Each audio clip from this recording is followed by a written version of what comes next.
Hello everybody and welcome back to Expert Examiner IELTS. My name is Glyn and in this video I'm going to do some feedback on Bobur's speaking test. Let's get straight into it.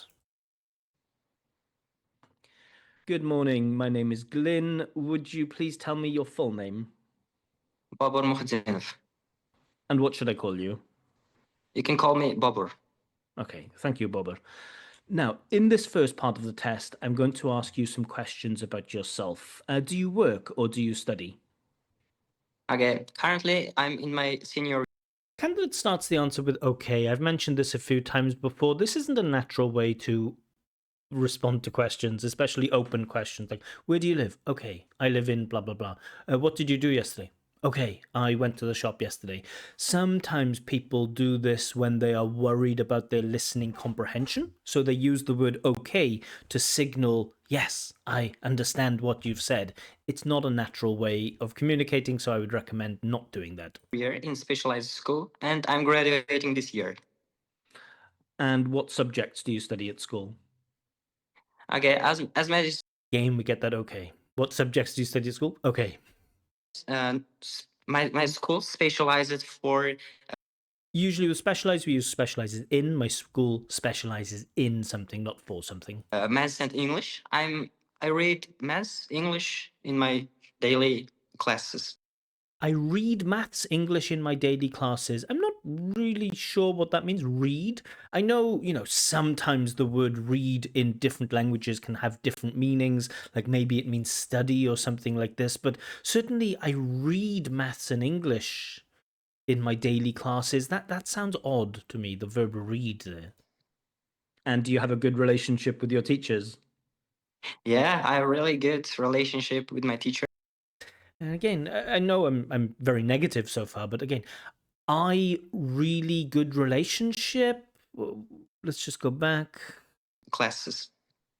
And do you have a good relationship with your teachers? Yeah, I have a really good relationship with my teachers. So the candidate is just repeating the language back, but gets the construction wrong, right? Do you have a good relationship? So the construction is have a good or bad relationship with somebody. The candidate just says, I really good relationship with my teachers. So, it's a very basic error with grammar there. We already we always talk like friends or like close people. Cool. We always talk like friends or like close people. Really good. Do notice, though, the candidate, when he has difficulty producing language, he does have some body language that shows some discomfort. Like he does this with his hands, almost like he's physically willing the words out, which is a signal that, the candidate is finding it quite difficult. Just notice it again here. Watch the hands. Classes. And do you have a good relationship with your teachers? Yeah, I have a really good relationship with my teachers. We Now, already we always talk like friends or like close people because I spent all of my day in school, so we are so close. cool, we're so close. Nice. I spend all of my day in school. Nice. Pronunciation is also very, very clear. The phonology is good. There is a bit of a problem with the rhythm sometimes. It sometimes sounds a bit staccato, but the phonology is very good. And what are you planning to do when you finish studying at school? Okay, if I graduate my Again, we get this okay, and if I graduate my school, the candidate says, I think. Okay, if I graduate my school. Now, this is a bit of a weird thing, because in British English, we graduate from something, and we don't use graduate with school. In English, you start school, you finish school. In university, you start university and you graduate from university.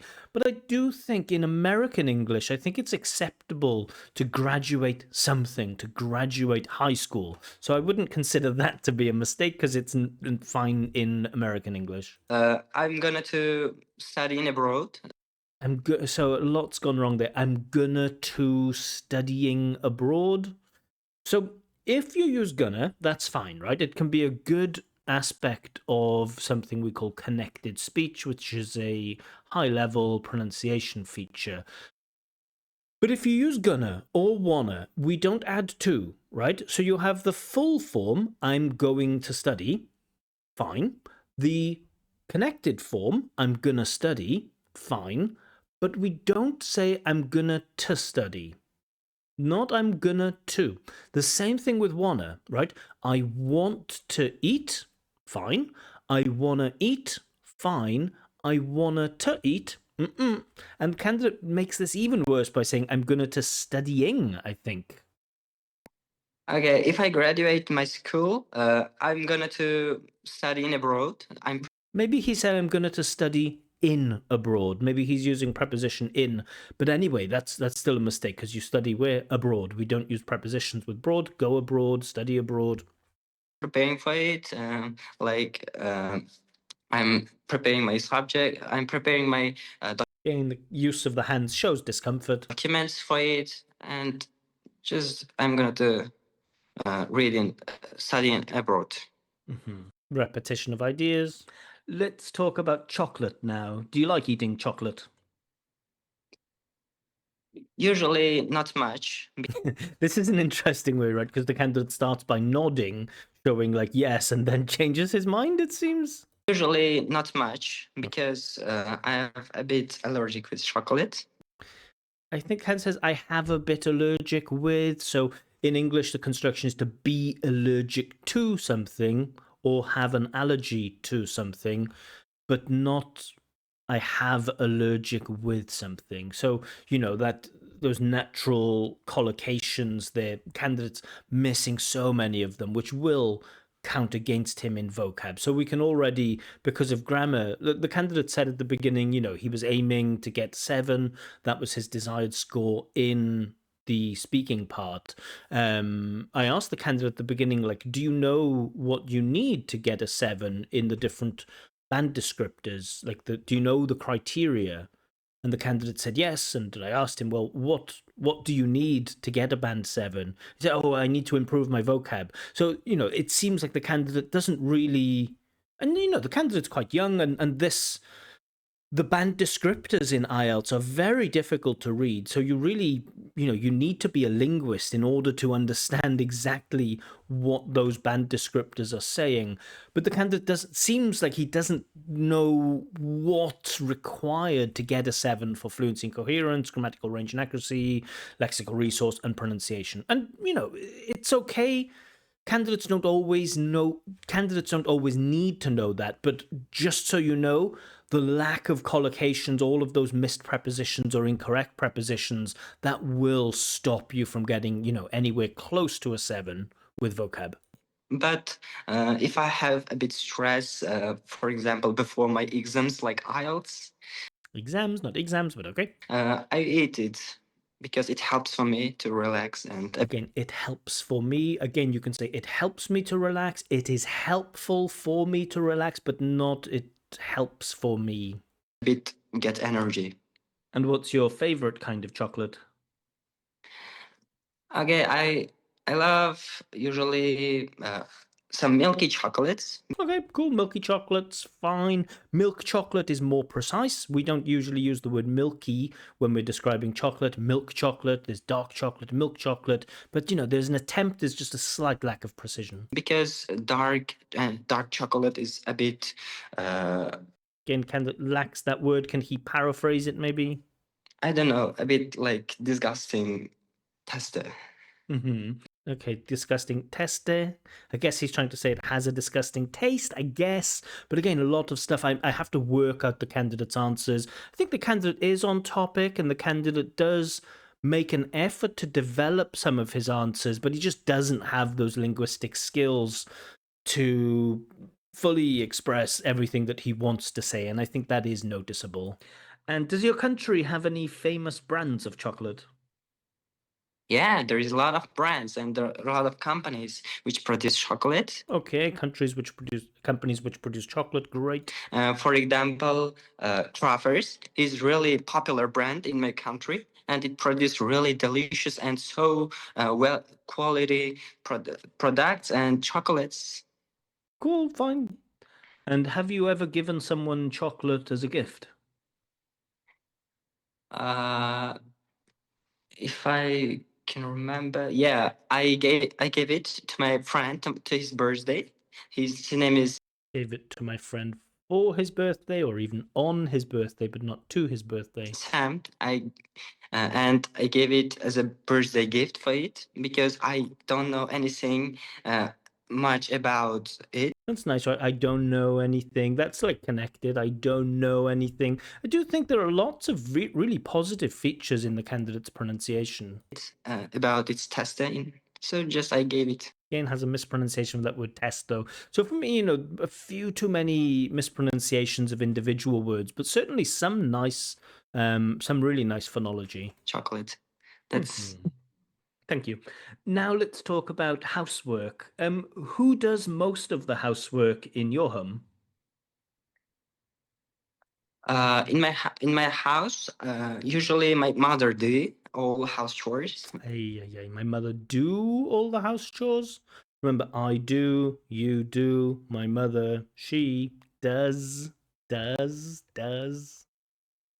Because because all of us would uh, my brothers and my siblings and me study in school, and I spend all of my day in school. My father work. My father work. This is just present simple, right? It's just present simple. I work, you work, my father works. Now, this isn't the type of mistake that stops me from understanding. However, if a candidate tells me that they're aiming for C1, I would expect them to have very good control of the present simple. Yeah. So, He's a taxi driver, and only my slight mispronunciation. Instead of taxi driver, in English you say he's a taxi driver. These are things that we call compound nouns, where we have a noun and another noun, and they form together one noun. What? Well, car is a noun, park is a noun, and we say car park, lamp post, lamp post, railway station, railway station. And notice the stress here, that the stress falls on the first word, not the second word. Railway station, not railway station. Lamp post, not lamp post. Car park, not car park. And similarly, taxi driver, not taxi driver. Again, you might think, well, is this really a big problem? And I would say in the real world, absolutely not. However, again, when we're thinking of high level stuff, we would expect candidates at high levels to be able to get that rhythm right, to get that stress right, at least, maybe not all of the time, but sometimes. mother did. And again, we finish with my mother do it instead of my mother does it. And how often do you do housework? Usually at the weekends because I'm only Okay, usually at the weekends. Really, that's telling me when, not how often, but that's okay. I'm only free in a weekends. I have only time to In a weekend. So again, that natural stuff of like, I'm only free at the weekend, I'm only free on the weekend, both acceptable, but in the weekends. Yeah, it's just. in a weekends to do, and usually I do some kind of gardening or planting some trees in the spring or Cool, planting some trees, really nice. some I will say the candidate does have some flashes of very nice vocab. kind of works like this. And is there any kind of housework that you really don't like doing? Yeah, I really hate dishwashing because I hate dishwashing. Yeah, dishwashing is fine. Usually we use doing the dishes or washing the dishes, but I hate dishwashing. That's okay. It's acceptable. it's really hard for me and a bit something like I don't like. Okay, but you're just repeating that you don't like. You haven't really explained why you don't like it.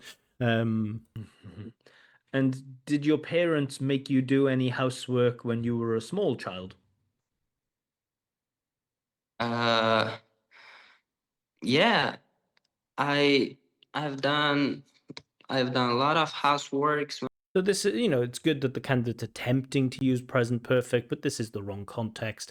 Notice in the question, did your parents ever make you do housework when you were a small child? Did they, past simple, when you were a small child, past simple? We expect past simple here, not present perfect. Maybe the candidate has heard the word ever and immediately thought, okay, with ever, I must use present perfect, because that's a common mistake that people make. Grammar's hard, and every time you learn a rule, you must, there's an exception to that rule. Ever is often used with past simple, it's often used with present simple, not only with present perfect. So, yeah.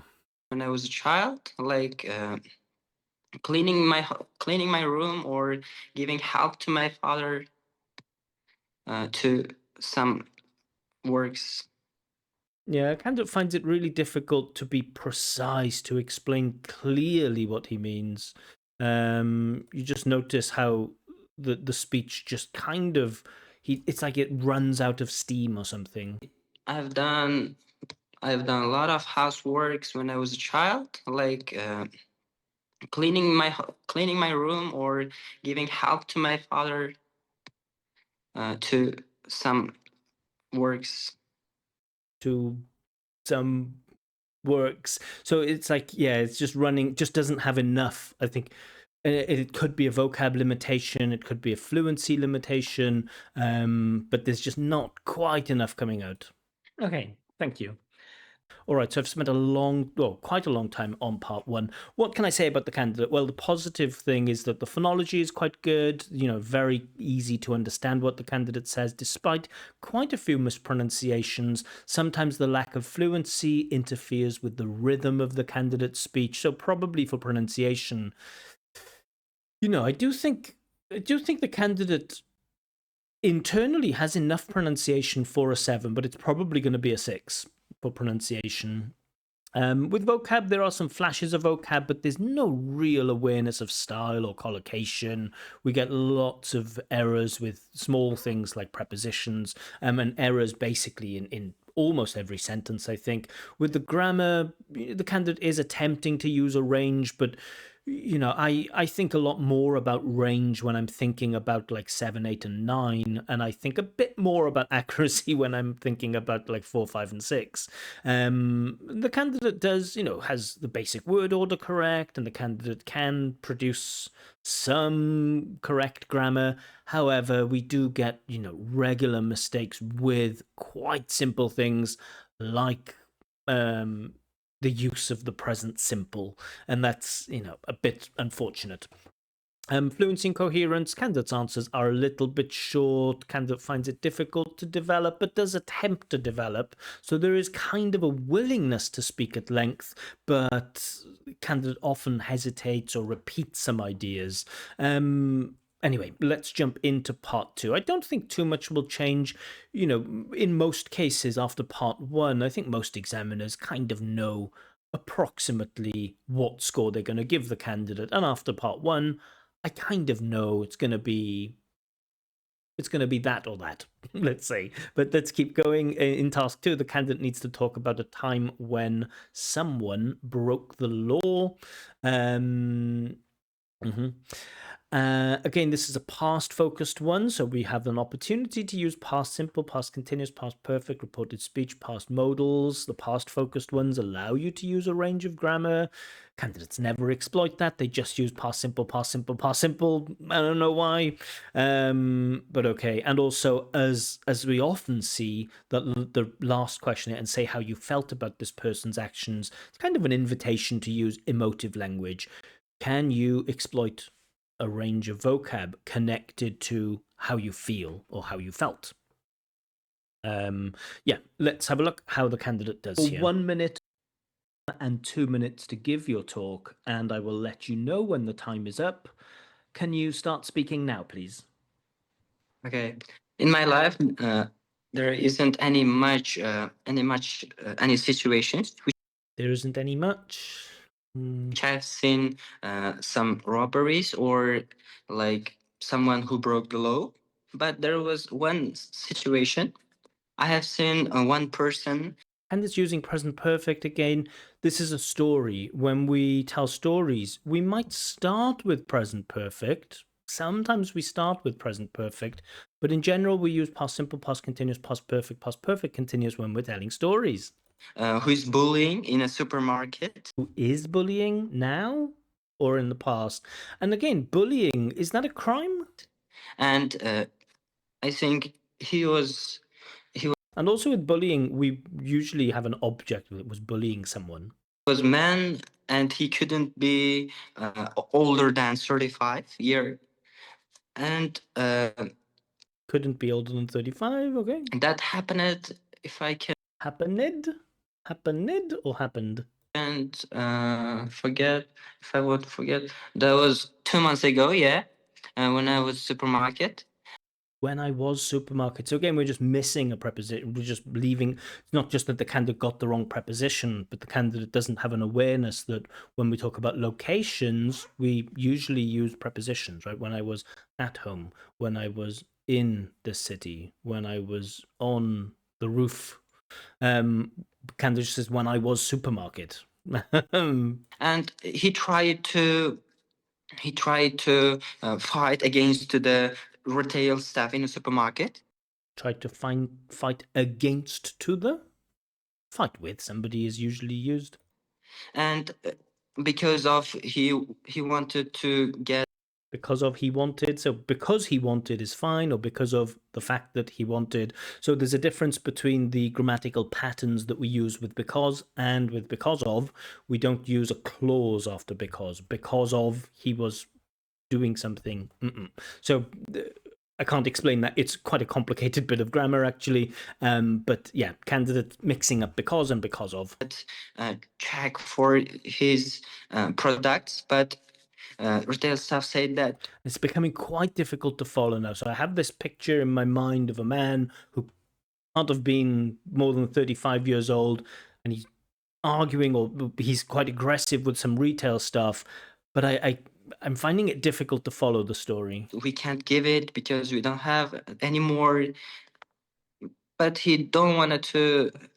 He don't wanna to, so we get present time, and then we get this wanna to again. Understand it, and he tried to fight. Okay, he tried to Against this person, against retail staff, and among and the people in there tried to call to the police, and police officers arrived at that time. again arrived. We see this with Uzbek candidates all the time, almost in every single test with an Uzbek. My feedback on pronunciation is you need to learn more about how ed verbs are pronounced, because ed verbs have 3 different pronunciations: d, t, and id, and candidates from Uzbekistan seem to pronounce almost all of them as id. I've been doing this YouTube stuff for more than a year, and still, these mistakes. It's interesting, the same mistakes over and over and over and over and over again. And they catch up this person. Again, they catch up. What does it mean, catch up here? I mean, maybe caught this person, or arrested this person, or detained this person, but catch up? And if I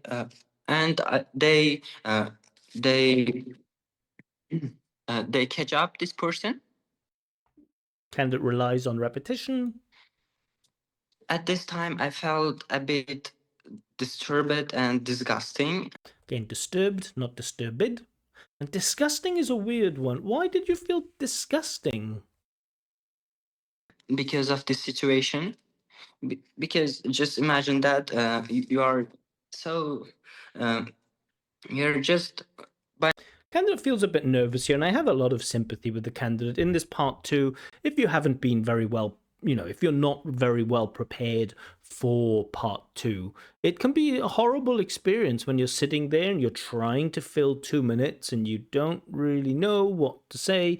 Of course, I do think if you're a well-prepared candidate, and this isn't about like the teacher that the candidate has, it's just about being prepared for that part 2, knowing what you have to do in part 2, knowing how to keep going in part 2. It's quite clear the candidate doesn't really have much of that technique here. And also, I just think there are natural limitations with the candidate's language skills. And so when you don't have, if you don't have B2 language skills, you're not going to get high marks in IELTS. And the B2, sorry, the task to tasks will sound like this. It will sound a bit rambly. It will not sound organized. It will always feel like the candidate is reaching for the next sentence, reaching for the next word, looking away, negative body language, stuff like this. That's what happens. And I think, the candidate is probably a B1 user of English. Things, and at that time one person tried to bullying and try to fight against one person. Again, the candidate's just repeating ideas now, right? Okay, thank you. All right, so comments on part 2. Again, vocab is pronunciation is probably his strongest point. There isn't enough vocab to talk about things with precision. The candidate can fill the 2 minutes, but only by repeating words and only by kind of rambling. I wouldn't say this was a very well organized thing, and there was a real lack of detail to understand, what was going on.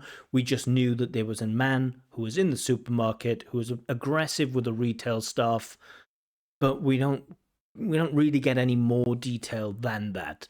The candidate should be using past tenses, but it seems like the candidate doesn't know that in English we have like present tense verbs and we have past tense verbs, because the candidate just uses present tense verbs. We don't have future tense verbs in English, but doesn't matter. Yeah, let's get straight on to part 3. And again, I'm sorry if I'm very negative here. I'm just trying to explain, why an examiner, or what an examiner thinks about when they hear your language. All right, so you've been talking about this time when someone broke the law in a supermarket. Let's talk a little more about crime now. Is crime a big problem in the place where you live? No, I think there isn't No, really like that intonation. much crimes in my city, because there are a lot of police officers, and he tried to catch the all criminals. But there is some situations like stealing some supermarket products, or Yeah, stealing some supermarket products. A more precise bit of vocab here would be shoplifting. some kind of stealing any cars, some rare things like this. Well, they happen in everywhere, I see. Yeah, they happen. Again, this is just present simple, right? It happens, or they happen, but not they happen. Not only in my region, there is like the situations in all area of my country. That's And usual. some people say it's impossible to go through life without breaking the law at least once. What do you think? Um, I completely agree with that. I think every single person has broken the law at least once in their life, even if it's just like dropping some rubbish or something like this. I think if you have, I think this opinion is some people with bad behavior.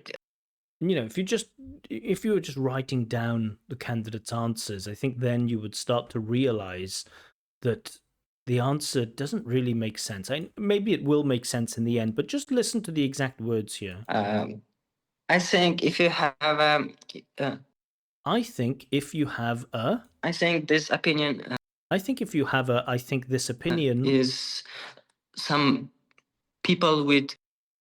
I think if you have a, I think this opinion, if you have some people with bad behavior can bad behavior think like this. can think like this. It seems, and the candidate doesn't do this throughout the test, but it just seems like isolated words and phrases thrown together. I don't see any real coherence here. Because they think that there isn't any way which I still don't know if the candidate agrees or disagrees with this idea. differ from breaking the law, but they are a bit incorrect, because there is always B plan or another way to. Yeah, again, I'm just lost. I don't know. Let's move to the next question, I guess. To go, and they can do all things with according to the laws and norms of the country. Because all laws in country can be created Okay, thank you. in all times. So yeah, I have to interrupt the candidate and say thank you here, just so we can get to another question. So this question, I will just write it off, put it to one side. I didn't get an answer. And what new kinds of crime have appeared as a result of modern technology? Okay, there is a lot of several crimes, especially online ones, because there are a lot of hackers which steal people's money in their credit cards, Okay, like scammers. This is understandable. or like they try to. Uh, I think all of them online crimes, and they try to steal with social media apps too. They send some messages and. If we say these codes to the hackers and robbers, they try to steal our money from credit cards. So we get again a repetition of an idea. I think this common one. So yeah, candidates doing an okay job here of explaining, nowadays we have the internet, people try to hack you and they try to steal money from your credit card. Okay, that's the idea. The idea is clear. I don't think it's very well developed, but the idea is clear.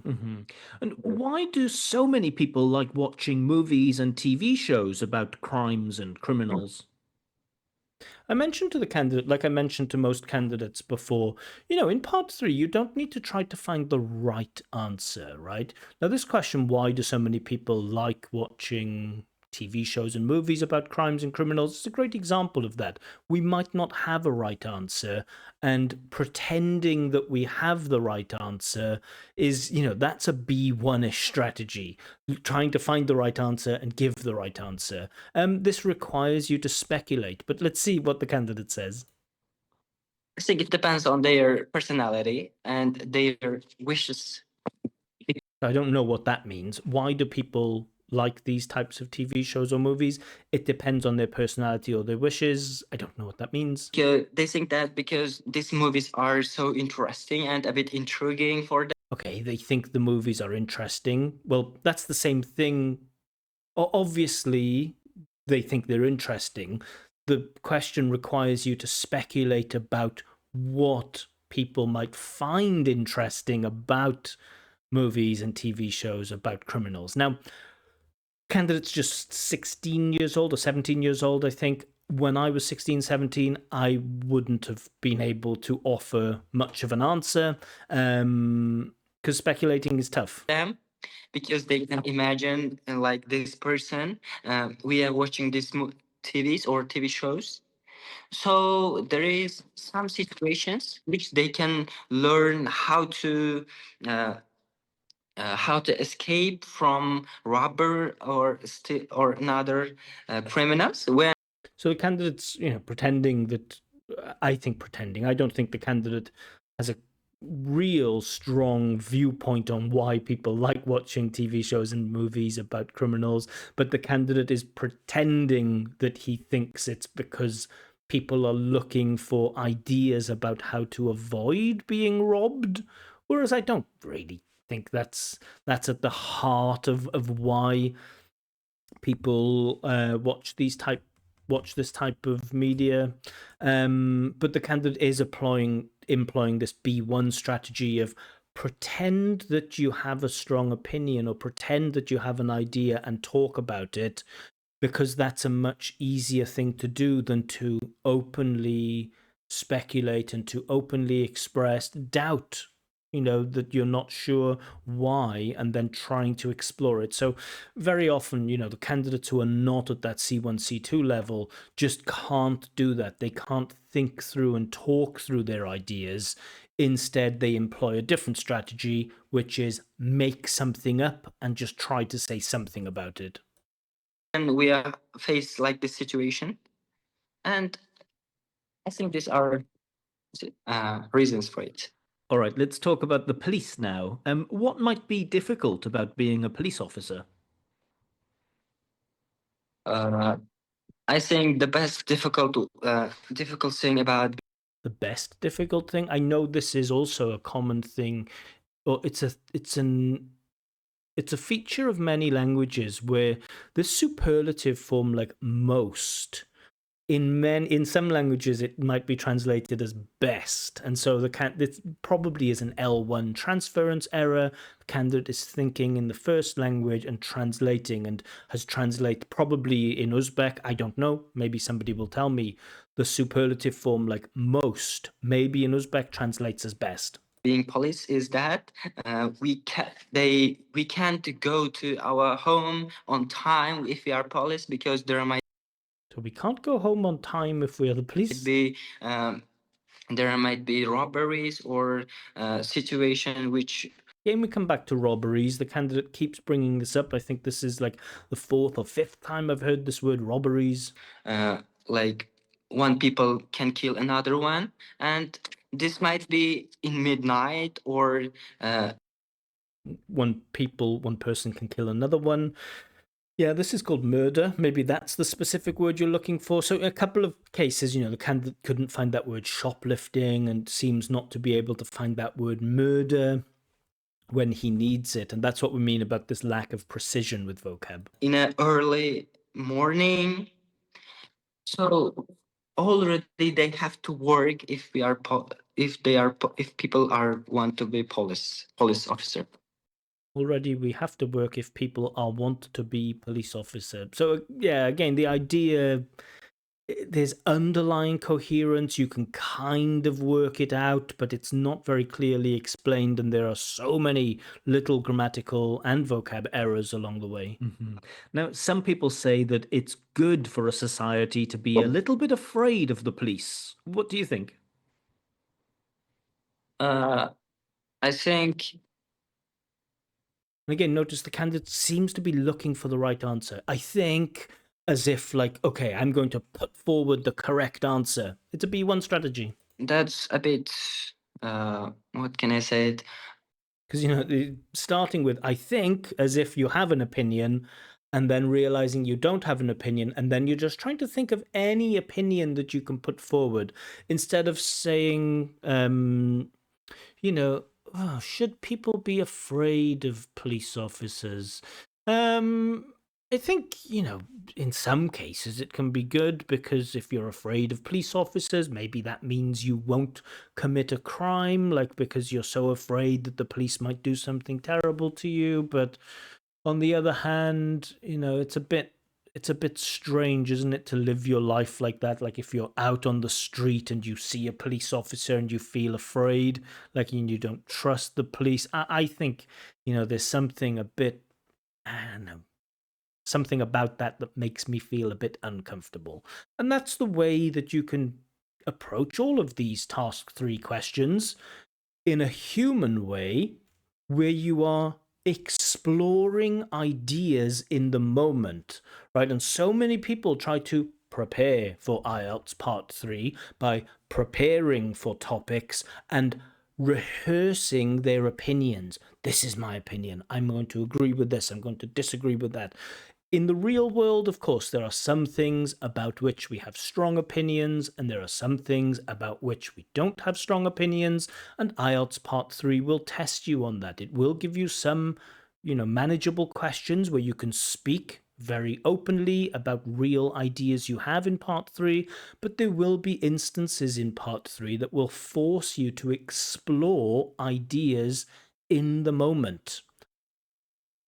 B1s and B2s find it very difficult to do that. Just like what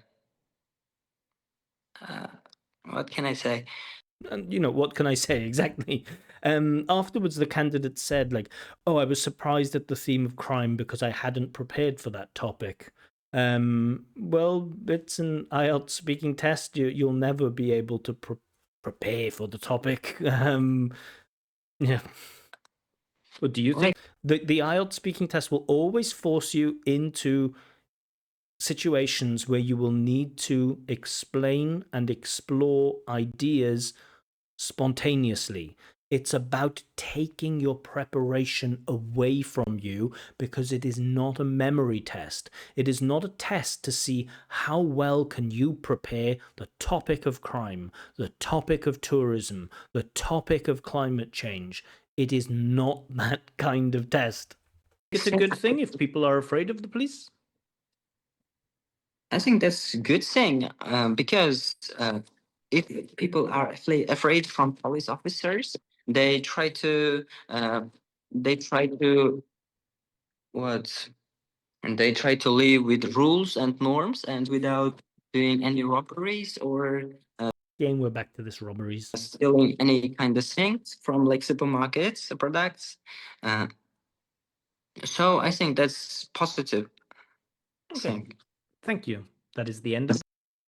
Okay, so let's get into some marks, shall we? I do think hopefully I've been fair, but I understand that maybe some people might think I've been a little bit negative in this. So if you do think I've been a bit negative, then sorry about that. Anyway, let's get into some marks for this candidate. I'm just going to show you the marks that I'm going to give. I'm going to show you the band descriptors as we go through this. Sorry about this. So I want to take a look for fluency and coherence at the 6, 5, and 4. Certainly not at 7. Able to keep going. I don't know if the candidate is always able to keep going. There are certain instances where the candidate, what can I say, and breaks down. So not always able to keep going. There is often a willingness to produce longer turns, but it is noticeably difficult for the candidate. So coherence may be lost at times as a result of hesitation. There certainly is a loss of coherence at times. Is it at times or is it more often than that? A range of spoken discourse markers. We do get some different discourse markers, fine, but I think probably not the 6. Let's take a look at 5. Usually able to keep going. So that to me sounds better than able to keep going. Usually able to keep going, but relies on repetition. Yes. Self-correction. Yes. Slow speech, not so much, but hesitant speech, yes. Hesitations are often associated with mid-sentence searches for fairly basic lexes. Yes. So it's really shouting 5 at me. More complex speech usually causes disfluency. Yes. But you even look at number 4, band 4 there, unable to keep going without noticeable pauses. Frequent repetition, often self-corrects. I would say probably there is enough for a 5 there. So yeah, I'm going to award a band 5 for fluency and coherence, and I'll just write down my own notes. Is that visible? Yes, it is. Okay. So, band 5. So you make an attempt to speak at length, but you find it difficult to develop your answers. Some answers are almost impossible to follow clearly. There are lots of hesitations and some repetition of ideas. So for me, fluency and coherence is a band 5. Lexical resource, in part 1 we were certainly at that 6, but I want to check out. Let's have a look at the 6 and the 5 for lexical resource. So the 6 tells us that resource is sufficient to discuss topics at length. Now, I don't know if there was enough vocab there to discuss topics at length. So many of the questions were, the answers were a little bit short. Vocabulary is maybe inappropriate, but meaning is clear. A lot of that, sure, generally able to paraphrase. I think the candidate did okay at paraphrasing. The 5 says resource sufficient to discuss familiar and unfamiliar topics, but there's limited flexibility. And I do think probably there is limited flexibility. We got that repetition of supermarkets and products and robbery over and over again, which to me does show limited flexibility. So I'm going with 5. I think in part 1 there was enough to suggest a 6. But for the rest for part 2 and for part 3, I think it is closer to a 5. So you have enough vocab to answer the questions in a very basic way, but you often fail to find the exact words to express your ideas in detail. there are also big problems with prepositions and other collocations. Now, you don't need to think about prepositions and collocations so much until you're thinking about a band 7. In order to get that band 7, you will need to show an awareness of style and collocation. But yeah, for me, a bit far away from that 7. So 5 for lexical resource. Grammar, I want to take a look at the 5 and the 4. So let's take a look at 5 first. I think there probably is enough for a 5 in there, but let's have a look. Basic sentence forms are fairly well controlled for accuracy. Fairly well controlled. Again, that word "fairly" is that, you know, that's where the examiners earn their money, to make that judgment on what is fairly well controlled for. Complex sentence structures are attempted. Yes. These are limited in range. Yes. Nearly always contain errors. Yes. May lead to need for reformulation. Yes. So certainly that's true. But 4 can produce basic sentence forms, and some short utterances are error-free. Subordinate clauses are rare. Turns are short. Structures are repetitive. I don't think it is a 4. I think it is just about a 5. But, you know, we want to just make sure that we're getting at least the 5 by controlling those simple grammar forms. So you have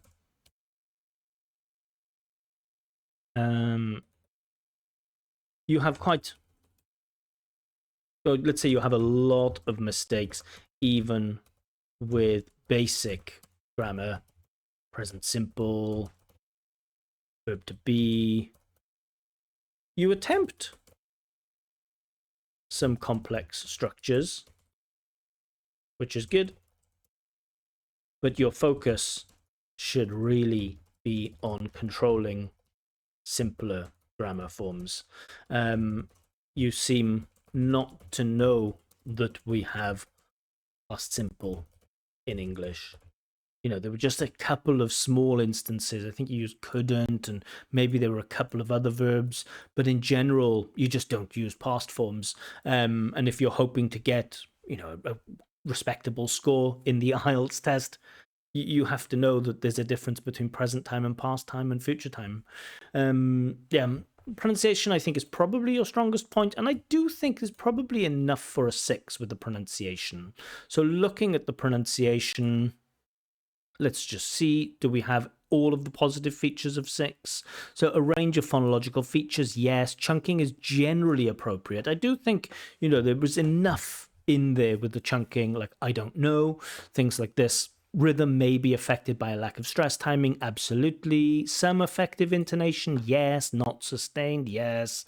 Individual words may be mispronounced, yes. Only occasional lack of clarity, yeah, like test it instead of taste, maybe. So I think, yeah, enough for the band 6 for pronunciation. Pronunciation is the candidate's strongest point. Cool, so good job there. So it is fairly easy to understand everything that you say, despite some mispronounced words.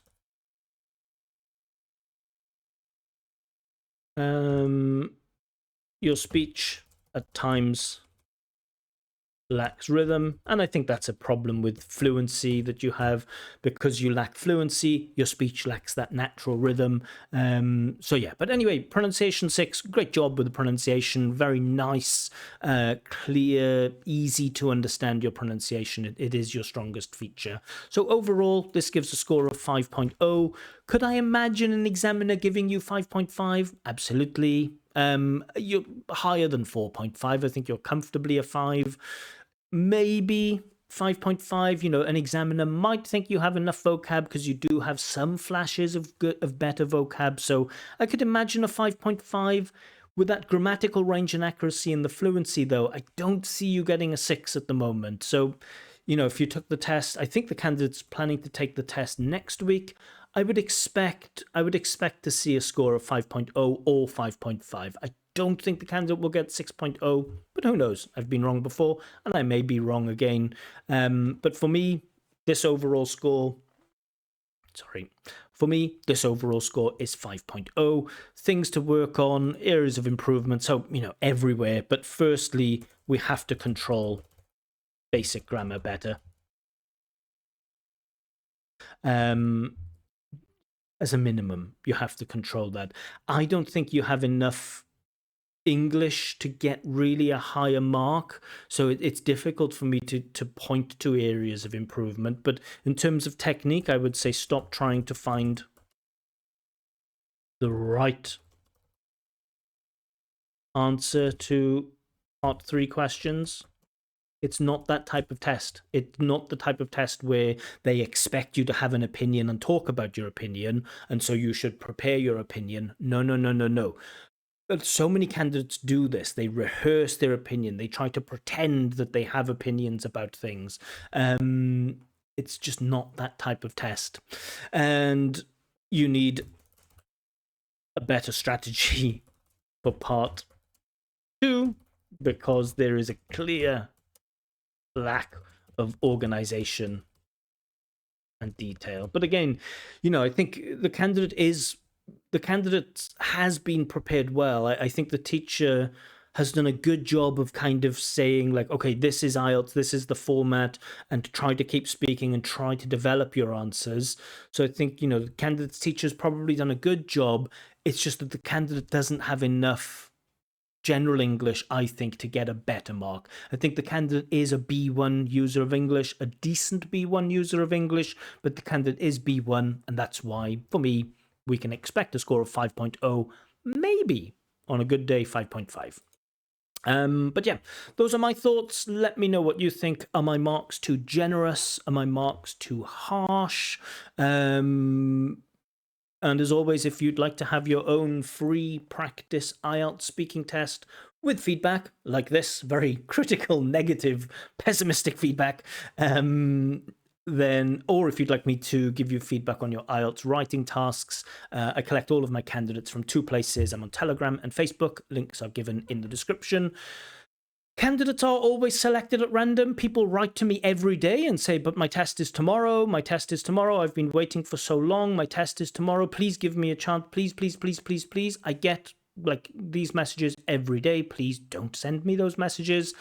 If you want to have a free practice speaking test, then it has to be random. It's the only way that I can make it fair. It's random, it's random, it's random. If you are desperate, if you're urgent, then you'll have to pay for a speaking test.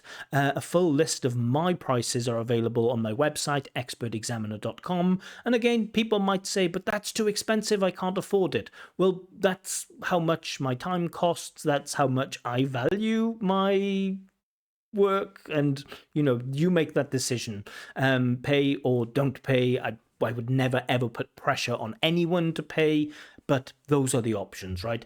Free tests, candidates are selected at random. If you don't want to go through the random process, then you pay for a test. If you don't want to pay for a test with me, go to a place like IELTS Kite. IELTS Kite is great. They have, I think, $20, $25 or something like that for their practice speaking tests. I don't think you get the same, detail with the feedback, but they're very reliable guys. So I'm not the only one in the world who does these mock speaking tests, but please don't keep writing to me begging for a test.